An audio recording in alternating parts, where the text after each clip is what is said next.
Nous sommes à Longevity, Poitiers 2022 et nous allons parler Cintiq, nous allons parler EHPAD de demain, nous allons parler EHPAD à domicile avec mon invité Jawad Ajam qui est le directeur du Cintiq Groupe Vive.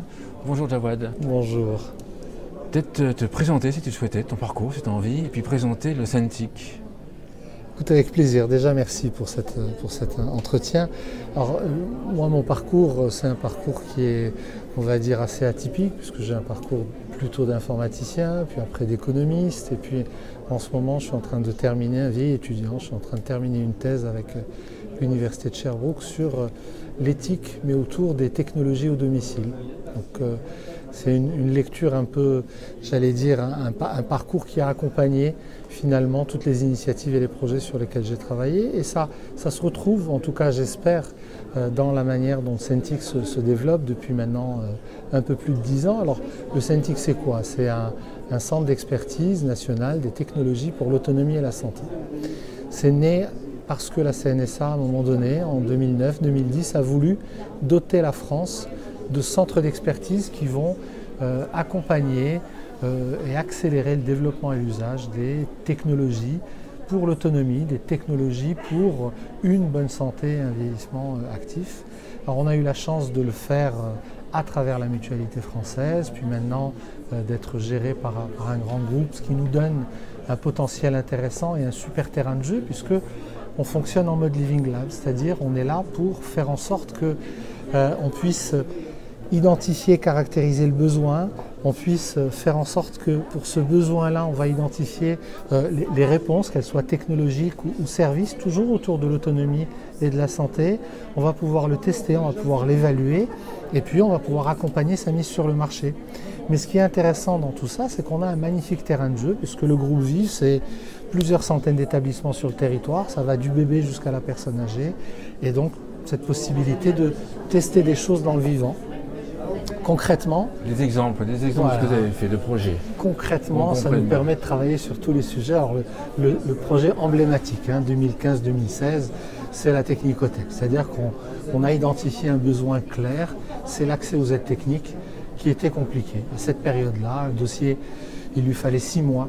Parfois, on n'avait pas les moyens de financer le reste à charge. Parfois, les aides techniques qu'on avait pour notre autonomie au quotidien ne correspondaient pas à nos besoins. Parfois, l'évaluation ne se faisait pas avec un ergothérapeute. Et donc, on a inventé une petite machine en allant copier nos amis québécois. On a inventé un dispositif avec le tiers payant de l'aide technique, qui s'appelle aujourd'hui la technicotech, qui est déployé dans une dizaine de départements et qu'on retrouve en partie dans le cahier des charges des équipes locales d'accompagnement aux aides techniques. Et concrètement, ça veut dire quoi? Ça veut dire que quand on a besoin d'une aide technique et qu'on va faire une demande de prestation de compensation du handicap ou d'APA dans un département, on va avoir dans les 6 semaines un ergothérapeute qui aura fait la visite, l'évaluation, qui aura ramené l'aide technique. Il pourra nous laisser l'aide technique en usage. C'est la technicotech qui avance les fonds, c'est vraiment le principe du tiers payant. Et en plus, on revient voir 3 mois et 6 mois après pour voir si tout va bien. Et si ça ne va pas, eh ben on change et on fait évoluer les choses et ça marche du tonnerre de Dieu. Ça, c'est un projet concret, mais là, on parle d'autonomie. Et si je parle de domicile ou d'établissement, ben on a un deuxième projet, c'est le premier EHPAD connecté de France, il est à Angers. Je t'invite avec plaisir à venir le voir parce qu'il est intéressant sur les plans techniques et sur les plans serviciels, on va dire, parce que ce projet-là, on l'a conçu comme un Living Lab le ferait. C'est-à-dire qu'on a réuni les professionnels, on leur a dit qu'est-ce que vous en pensez, qu'est-ce qu'on pourrait faire pour faciliter votre travail au quotidien, qu'est-ce qu'on pourrait faire pour humaniser le quotidien de vos résidents. On a discuté avec les aidants, on a vraiment travaillé en mode Living Lab et puis on est allé chercher les industriels puisqu'on avait la chance, c'est une mutualité qui construisait, donc il n'y avait pas de marché public, on va dire. On est allé chercher les industriels, on leur a dit venez travailler avec nous. Donc on a ramené Schneider, on a ramené Ascom, on a ramené les Commutex ou d'autres partenaires et on a conçu avec eux l'écosystème. C'est-à-dire qu'on n'est pas parti d'un truc où finalement c'était un peu hors sol avec un architecte qui travaille très bien d'ailleurs, qui propose quelque chose. On est parti d'un besoin et à partir de ce besoin, on a proposé l'environnement technologique sur tout l'immeuble et puis on s'est rendu compte que finalement c'était extrêmement intéressant parce que les demandes, elles ne portaient pas que sur le volet domotique, elles portaient sur des choses aussi simples que comment est-ce que je vais accompagner la déambulation nocturne pour la sécuriser, comment est-ce que je vais humaniser le service en ne fermant pas la porte de la chambre, c'est-à-dire en laissant la porte ouverte, c'est-à-dire en laissant le résident rentrer et sortir dans sa chambre, mais en évitant que le résident soit importuné par quelqu'un d'autre. Des choses auxquelles, basiquement, moi, j'aurais pas pensé. J'aurais pensé à un scénario d'éclairage, un scénario de petit déjeuner, de l'animation. Et puis, on est sur des choses plus humaines, du service rendu aux professionnels. Donc voilà, deuxième exemple très concret. Puis un exemple d'actualité, c'est les dispositifs d'accompagnement renforcé au domicile. C'est le terme qu'on leur donne dans l'expérimentation article 51, puisqu'on ne parle pas d'EHPAD à domicile, mais on parle d'un accompagnement renforcé à domicile. Aujourd'hui, on a le cahier des charges des plateformes de territoire. Là, on est concrètement en train de travailler sur un projet. On a la chance d'avoir le financement article 51 pour le faire, avec une file active de 30 personnes, et qui nous permet de tester, de mettre en œuvre, mais vraiment en situation réelle. Hein, c'est des vraies personnes, c'est des vrais patients, c'est des vrais soignants, c'est une vraie organisation, de mettre en œuvre le bouquet de services qu'on avait imaginé, avec l'accord, avec le consentement des patients. Et quand ça ne marche pas, on le retire. Alors, qu'est-ce qu'on va retrouver dans ce bouquet de services? On va retrouver, bien sûr, puisqu'on est sur de l'EHPAD à domicile, j'ai besoin d'être soigné chez moi. Donc, il faut que je sois soigné correctement et que ce soin se fasse de manière coordonnée. J'ai besoin de vivre en autonomie chez moi, manger, me laver, etc. Donc, il faut que mes aides humaines et mes technologies m'accompagnent dans tout ça. Mais j'ai aussi besoin de vivre, tout simplement. J'ai besoin de sortir, j'ai besoin d'aller manger à l'extérieur, j'ai besoin d'avoir un coiffeur, j'ai besoin d'avoir un kiné. Et j'ai besoin d'être téléassisté en permanence. C'est-à-dire, s'il m'arrive quelque chose, comme dans un EHPAD, comme il n'y a pas en permanence quelqu'un, il faut que je puisse être accompagné, que je puisse être soutenu. Et donc, on a réfléchi en mettant autour de la table les SIAD. On leur a dit, vos infirmières, elles vont venir soigner les personnes dans notre file active. Est-ce que vous êtes d'accord? Et on vous finance pour ce complément de soins que vous apportez. L'aide humaine, même chose. Les SAD, donc ils vont venir apporter une réponse. Et derrière ça, on a utilisé la technicothèque pour les aides techniques qui vont être utiles. Et puis on a installé un environnement qui est plus que domotique, puisque c'est de la domotique avec le chemin lumineux et l'éclairage, mais c'est aussi des capteurs pour suivre l'activité, alerter quand il y a une chute. C'est aussi la possibilité de faire un suivi gériatrique si c'est nécessaire. Si on revient à l'EHPAD de demain, en 2030, tu le vois comment? Il y a plusieurs visions de l'EHPAD de demain. La vision architecturale, je peux en parler facilement. La vision EHPAD plateforme ouverte sur son territoire, je peux aussi en parler.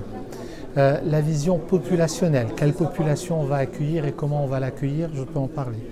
La vision organisation et prise en charge, je peux en parler. C'est-à-dire que l'EHPAD de demain, en fait, c'est finalement pas un EHPAD, mais c'est plusieurs EHPAD. C'est-à-dire qu'on est en train de vivre une vraie révolution démographique. C'est-à-dire qu'on est en train de vivre une situation où on va avoir une volonté plus forte de rester chez soi. Des personnes qui vont peut-être arriver en EHPAD, non pas par choix, mais parce que leur dépendance nécessite une prise en charge EHPAD. Mais aussi des personnes qui vont arriver en EHPAD par choix, parce qu'ils ont envie d'être dans cet environnement protégé. Alors, ça peut être un EHPAD, mais avec des réponses qui vont être complètement variables. Et donc, sur le plan architectural, il faudrait que ça puisse être un EHPAD où, finalement, l'architecture et la technologie soient là au service de la qualité de vie, soient là au service de la sécurité, soient là au service de l'autonomie, soient là au service d'une forme d'humanité. On ne parle plus beaucoup d'humanité. À un moment donné, il y a une grosse vague sur l'humanitude, mais comment est-ce qu'on va faire que ça ne soit pas quelque chose d'impersonnel, mais que ça soit quand même quelque chose qui nous permette d'avoir une qualité de vie. Ça, c'est sur la partie architecturale. On ne va peut-être pas l'étoffer. Et aujourd'hui, on n'a pas de problème technologique. On a plutôt des problèmes de choix, de paramétrage et de mise en place. Après, un EHPAD, il est au cœur d'un territoire. Et il doit tenir compte finalement de l'évolution de cette société. Et quand je dis qu'il y a plusieurs EHPAD, il y a l'EHPAD qui va accueillir à temps plein, il y a l'EHPAD qui va accueillir à temps partiel, il y a l'EHPAD qui va accompagner au domicile.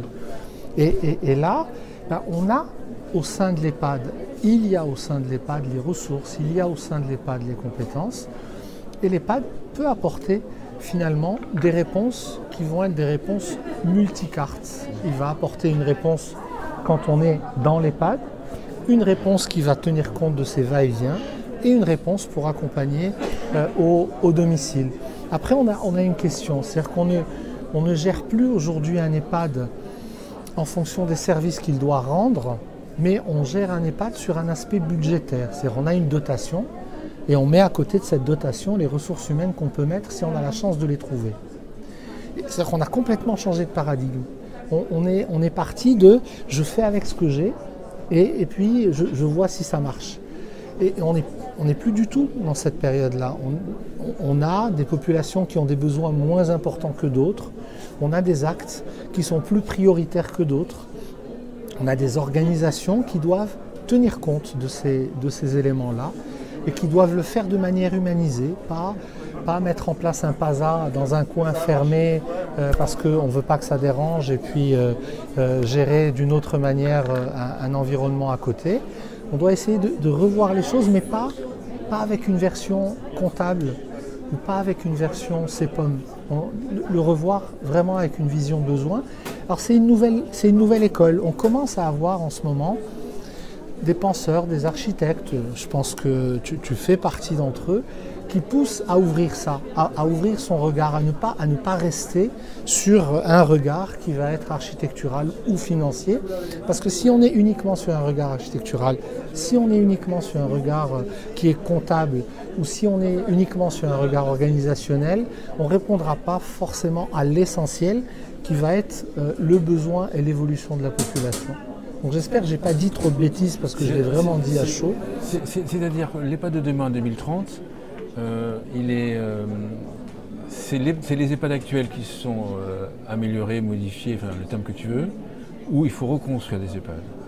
Alors, si on ne parle que de modifier les EHPAD actuels, on n'est pas dans de l'EHPAD de demain. Donc en 2030, il va y avoir les EHPAD actuels plus des super EHPAD. Enfin, EHPAD de demain. Je ne sais pas s'il faut appeler des super EHPAD, de demain. Mais je pense qu'il faut qu'on travaille sur des formats d'EHPAD qui vont être pluriels en termes d'offres de services rendus, qui vont être pluriels en forme d'architecture. Quand je parlais de silos, si on regarde certains appels d'offres qui ont paru dans certaines régions sans les nommer, on va faire un appel d'offres pour un EHPAD de demain versus numérique. On n'a rien gagné dans l'histoire. On va rendre une très belle copie avec un très bel EHPAD numérique.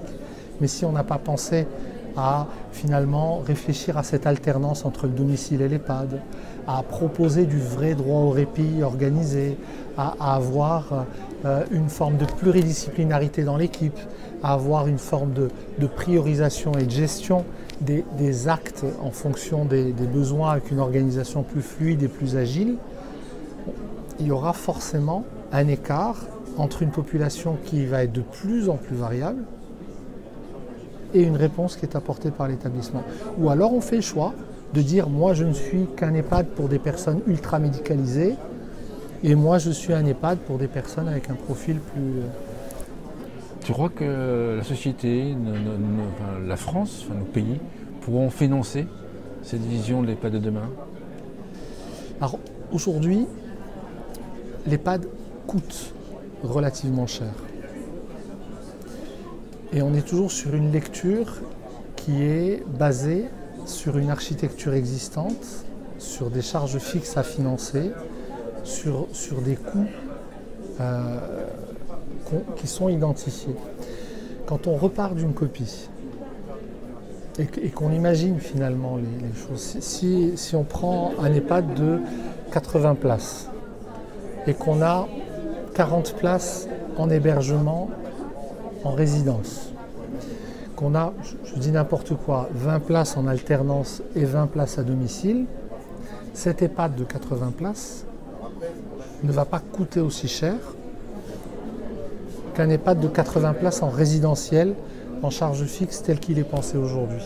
Donc je pense que le modèle économique, j'essaye d'illustrer mais je n'ai pas donné le meilleur exemple, mais je pense que le modèle économique de l'EHPAD de demain, il doit aussi être pensé pour tenir compte de cette vraie question qui est quel coût ça va avoir pour la société.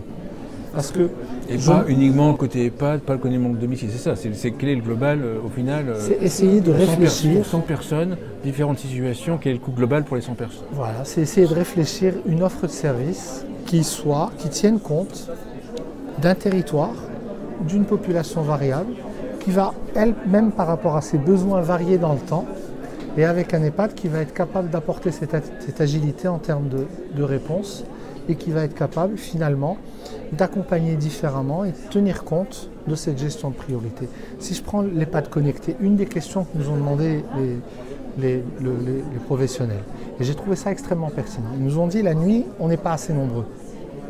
On n'est pas assez nombreux et on a plein d'appels. Et on est sur 3 étages. Parce que c'était le choix du constructeur, c'était le choix de mettre un bâtiment sur 3 étages. Comme on n'est pas assez nombreux et qu'on est sur 3 étages, on ne peut pas aller voir la dame de la chambre 12 qui a juste besoin de quelque chose qui n'est pas prioritaire, alors que le monsieur de la chambre 33, il est tombé et qu'il faut qu'on aille le voir tout de suite. Donc ce qu'on aimerait, c'est quelque chose qui nous aide à prioriser nos actes, à prioriser nos interventions. Et donc ce qu'on a essayé d'imaginer avec eux, c'est un outil qui leur permette d'avoir une information numérique et une levée de doute quand c'est possible audio pour pouvoir prioriser. C'est-à-dire que quand ils ont des alertes, ils savent quel est le type d'alerte. Est-ce que c'est une alerte salle de bain? Est-ce que c'est une alerte chute? Est-ce que c'est une alerte, etc.